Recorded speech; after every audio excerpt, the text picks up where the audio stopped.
8મી વિદ્યાર્થીની. હું આજે એક એવી વ્યક્તિ વિશે વાત કરું છું કે તે અંતરિક્ષ સાથે રમેલી છે અને હજુ પણ અંતરિક્ષ સાથે જોડાયેલી છે. મારો જન્મ 19 સપ્ટેમ્બર 1965 ના રોજ યુક્લિનના ઓહિયોના અમેરિકામાં થયો છે. ભારતીય મૂળના અમેરિકાના પ્રખ્યાત મહિલા તરીકે હું ઓળખાઉં છું.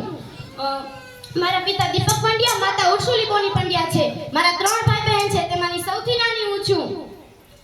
મારા પિતા મૂળ ગુજરાતના છે, મહેસાણા જિલ્લાના જુલાસણ ગામના છે તે. મારા માતા મૂળ સ્લોવેનના છે. મેં મારો હાઈસ્કૂલનો અભ્યાસ 1983 ના રોજ નિધમ હાઈસ્કૂલમાં પૂર્ણ કર્યો છે. હું અંતરિક્ષમાં લાંબો સમય રહી ચૂકી છું. મેં કુલ મળીને લગભગ 322 દિવસ કરતાં પણ વધુ ત્યાં સમય વિતાવ્યો છે. હું અંતરિક્ષમાં રહીને હું દોડનાર પ્રથમ વ્યક્તિ છું. અંતરિક્ષમાં રહીને મેં બોસ્ટન મેરેથોન દોડી હતી. ગૌરવપૂર્ણ મહિલા છું ભારતની. હું ગૌરવપૂર્ણ મહિલા તરીકે ઓળખાઉં છું. મારા પિતા મૂળ ગુજરાતી છે, એટલે હું ભારતનું ગૌરવનું સ્થાન ધરાવું છું. મેં સાબિત કરી દીધું છે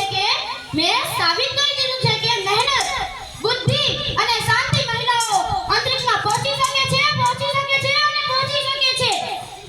મારા લગ્ન માઇકલ જે વિલિયમ્સ સાથે થયા છે. ઓરેગોન શહેરમાં ફેડરલ પોલીસ ઓફિસર તરીકે તે કામ કરે છે.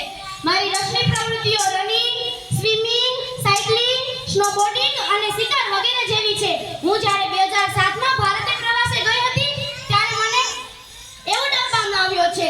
સરદાર વલ્લભભાઈ પ્રતિભાનો મને એવોર્ડ આપવામાં આવ્યો છે. હું